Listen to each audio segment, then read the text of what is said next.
Joseph Louis Barrow was an American professional boxer who competed from 1934 to 1951. Nicknamed the Brown Bomber, Louis is widely regarded as one of the greatest and most influential boxers of all time. He reigned as the world heavyweight champion from 1937 until his temporary retirement in 1949. He was victorious in 25 consecutive title defenses, a record for all weight classes. Louis had the longest single reign as champion of any boxer in history. Joseph Louis Barrow was born on May 13, 1914, and died on April 12, 1981. Age: 66 years old. Joseph Louis Barrow boxing record: total fights 69, wins 66, wins by KO 52, losses 3. Louis's cultural impact was felt well outside the ring. He is widely regarded as the first African American to achieve the status of a nationwide hero within the United States, and was also a focal point of anti-Nazi sentiment leading up to and during World War II because of his historic rematch with German boxer Max Schmeling in 1938. He was instrumental in integrating the game of golf, helping break the sport's color barrier in America by appearing under a sponsor's exemption in at event in 1952.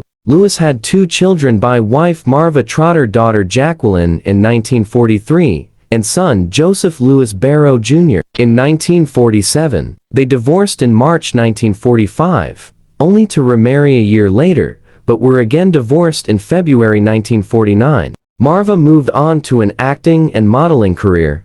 80-110 on Christmas Day 1955, Louis married Edros Morgan, a successful Harlem businesswoman. Their marriage was annulled in 1958.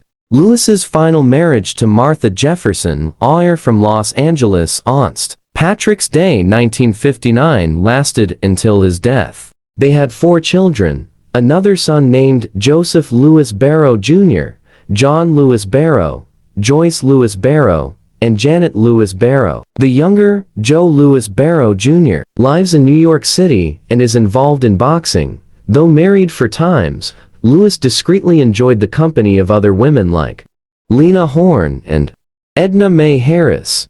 Drugs took a toll on Louis in his later years. In 1969, he was hospitalized after collapsing on a New York City street. While the incident was at first credited to physical breakdown, underlying problems would soon surface. In 1970, he spent 5 months at the Colorado Psychiatric Hospital and the Veterans Administration Hospital in Denver, hospitalized by his wife, Martha, and his son, Joe Louis Barrow Jr. for paranoia.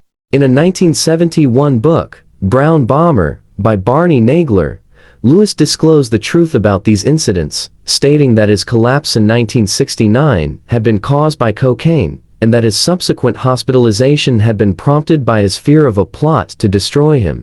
Strokes and heart ailments caused Louis's condition to deteriorate further later in the decade. He had surgery to correct an aortic aneurysm in 1977, and the rafter used a POV or scooter for a mobility aid.